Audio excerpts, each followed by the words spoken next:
Entitled kid kills pregnant tarantula, gets covered in 1,000 spider babies. This happened a few years ago. Entitled kid M. Entitled mom C. Younger cousin op. Me. A few years ago I went to younger cousin's birthday party. She was turning 8 at the time and was the owner of several tarantulas. These tarantulas were the most chill pets she ever had, so much so that they would let anyone pick them up and they wouldn't do anything about it. So, naturally, they got the attention of many of the kids at the party, one of which being Entitled Kid. Entitled Kid is what you could imagine as a devil if he was trapped in the body of an 8-year-old kid with the most spoiled attitude you could ever encounter. Entitled Kid has a history of throwing other people's cakes on the ground if he didn't like the flavor, punching holes through every wall and door he could find, and one time even stole the class gerbil at the end of the school year because he loved it so much. Entitled Kid's mother, Entitled Mother, was even worse. She accused the principal of Entitled Kid's school of harassment and got him fired. All because the principal suggested that Entitled Kid goes to anger management. Now back to the story. Entitled Kid and Entitled Mother arrived to the party late, criticizing the decorations, and Entitled Kid knocking over a plant, not bothering to pick it up. Entitled Mother, Entitled Kid, why don't you go play with the other kids in the living room while I talk with the other parents? Entitled Kid, okay, I guess. Entitled Kid walks over to the rest of the group of children, including younger kid and me, I was chaperoning. Entitled Kid then notices that we are playing Mario Kart on the Wii our younger cousin had in the living room. Entitled Kid, ooh, Mario Kart, can I play? Younger cousin and like 4 other kids in unison, no you'll have to wait your turn, and besides, we are already playing around. Entitled Kid, so, why can't I take one of your guys' controllers so I can play? Younger cousin, we already told you no. Entitled Kid, but I want to play Mario Kart. Younger cousin, so does everyone else in this room. Entitled Kid, but I wanna play now. Entitled Kid proceeds to take the controller from younger cousin's hands. Younger cousin, hey stop that. Entitled Kid, haha loser. Entitled Kid, not even a minute later, loses the race to another kid at the party. Entitled Kid, ugh, this sucks. The game was totally rigged, so I couldn't win. Younger cousin, you would've had a chance to win if you waited your turn to okay from the beginning. Entitled Kid, that wouldn't have done anything, stupid. Later, one of the kids asks younger cousin to show them her pet tarantulas. Younger cousin says that she can only show one right now, but only if they are quiet and super careful with her. The children agree because they really want to see the spider. Younger cousin then goes into her room and a minute later comes back with a container filled with soil, webs, and Sally the tarantula. I don't know what species she was and no longer remember what she looked like, other than that she was considered a medium size. All the kids sit in a circle very quietly so they can all see Sally, leaving a space for C. They continue to only speak in whispers because they are surprisingly very respectful children. Younger cousin sits in the empty space and slowly brings Sally out. Younger cousin, this is Sally. She has never bitten anyone, but still be very careful. Try to be quiet because she gets scared, and don't drop her. Everyone whispering, we won't. Cousin proceeds to pass Sally around to her friends. Each of them were very careful and quiet, making both cousin and Sally pretty happy. But then, it came Entitled Kid's turn. Entitled Kid holds the spider normally at first, but then stretches his arms really high so he can see if he can see through her in the light. Younger cousin, don't hold her like that. If she falls she'll die. This is because tarantulas are very fragile. The background balloon part of their body is usually compared to a water balloon, because if the spider falls from even a small drop, it could damage the balloon part so bad it will die. Entitled Kid, I don't care, I wanna see through it. Entitled Kid and cousin start arguing back and forth. Entitled Kid putting Sally in danger and younger cousin just not wanting her to die. Apparently, they were loud enough to attract Entitled Mother while she was heading back to the adults table from the bathroom. Entitled Mother, why are you yelling at me? She's not, ma'am, and your son is putting cousin's pet tarantula in danger. Entitled Mother, ooh, what a disgusting thing. Those things deserve to die. It's better off that way anyways. Young cousin, Can you and entitled mother leave? You're causing so much trouble and I don't want you at my party anymore. Entitled kid. Ugh, fine. I'll go home.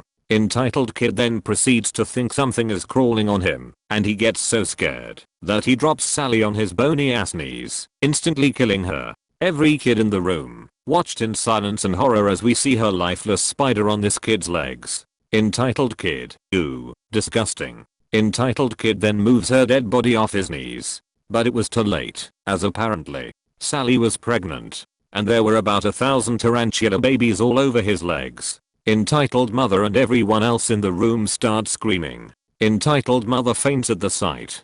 Cousin is crying over Sally's death. Every other child has dipped from the scene and left the room to find their parents. Entitled kid ditches his spider baby covered clothes and runs out the house in only his swim trunks. It was also a pool party. Entitled mother wakes up and runs out the house yelling that she is suing both cousin and his parents for trauma. She never filed it. All of the other kids left early while we tried to kill all the babies. We couldn't, and had to immediately grab all important belongings and lock up the house and leave so they could call exterminators to kill all the babies before they become full grown. They have moved out of that house after the incident, and cousin now only has male tarantulas that he does not show to guests. And both entitled kid and young cousin are now in therapy due to the incident. Moral of the story: don't kill pregnant spiders.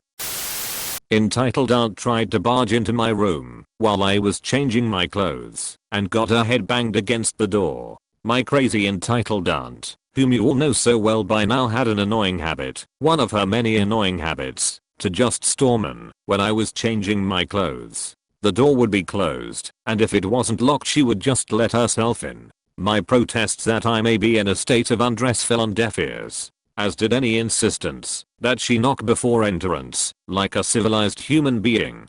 The following incidents happened when I was either 18 or 19. Aunt and her husband were over for a visit. I was in my room, changing my clothes. My bedroom door had a small defect, it wouldn't lock properly, so anytime it was closed, my dad, stepmom and stepbrother would either knock or ask if they could come in. Not entitled aunt, of course. She considered herself above such frivolous courtesies. She could come into rooms as and we she saw fit, and mere mortals would just have to live with I. Unfortunately for her, this mere mortal had had enough of her privacy being invaded. My top was off when I heard the door begin to creak open. I yelled, "I'm changing.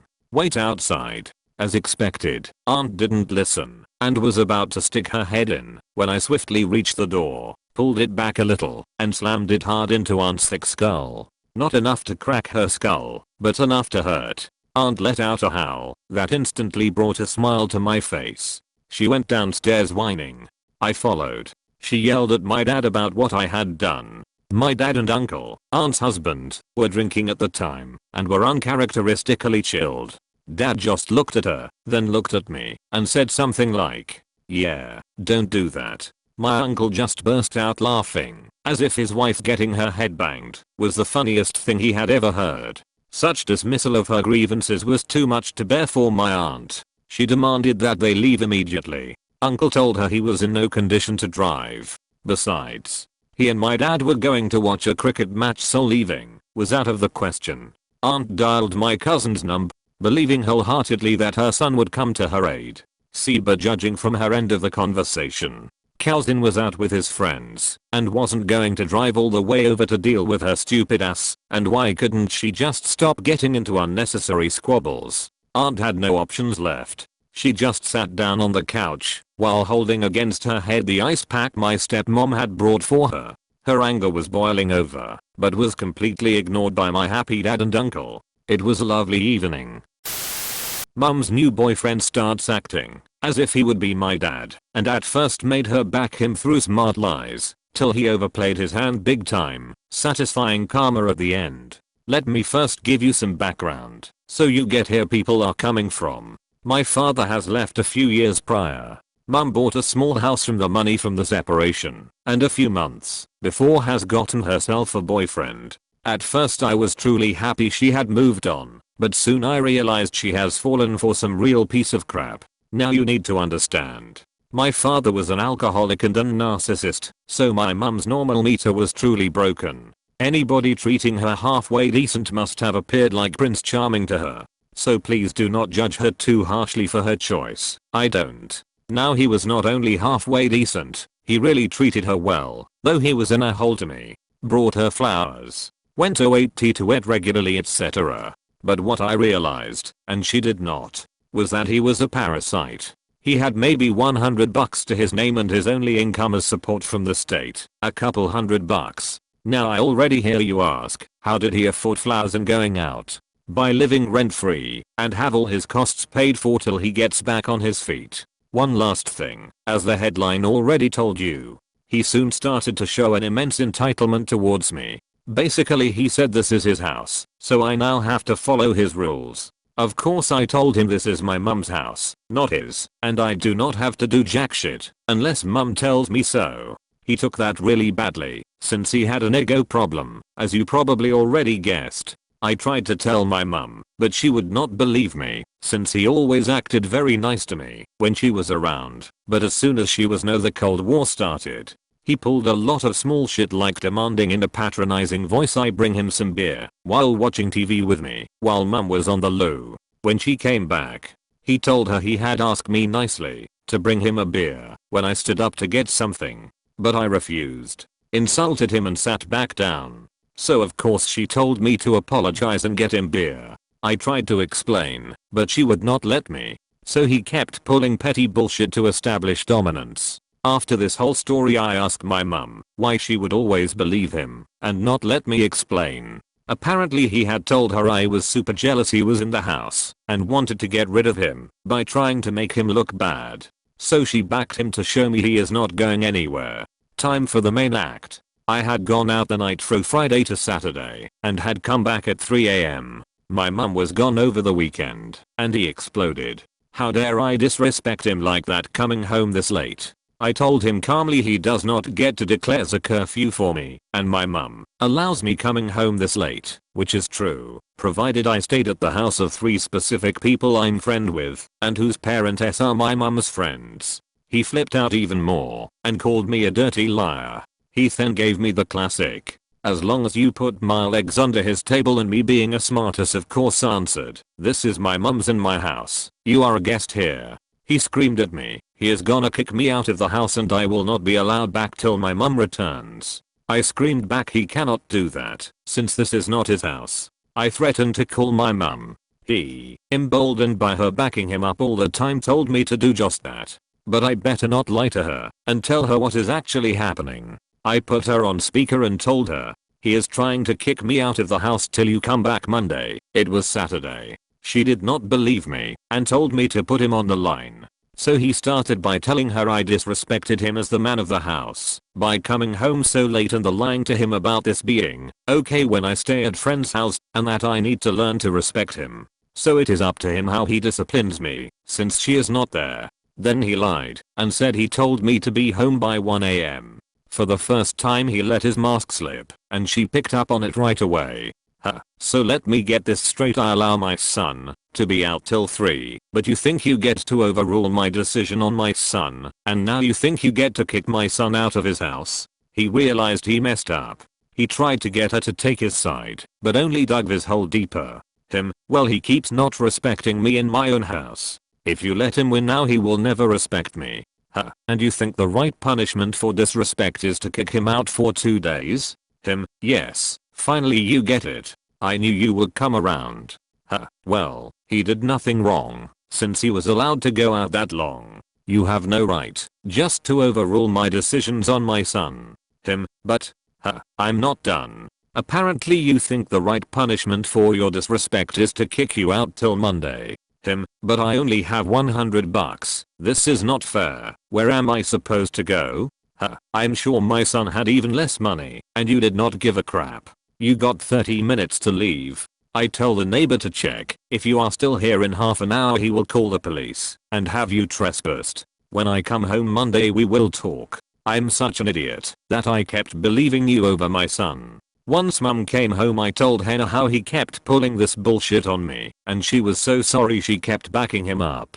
I had tried to tell her many times he treated me exactly like my father did when she was not around, one major reason for their divorce. But since he treated her so differently and acted so differently than my father, she believed him that I was jealous and tried to get rid of him. But when she heard him say these words my father said so many times, "You owe me respect, since you live in my house," she suddenly realized I was telling the truth all along, while he was the liar. That is why she got so furious so fast. She never realized how badly he really treated me and how entitled he acted since had hidden it so well before. But when he started to talk about deserving respect in his own house, something my father kept saying, from me, a house he did not put penny into, but was somehow his. Even worse was thinking he could overrule her on her own son. My father kept overruling her decisions. So she finally saw through him and got all the evidence she needed I was telling the truth all along.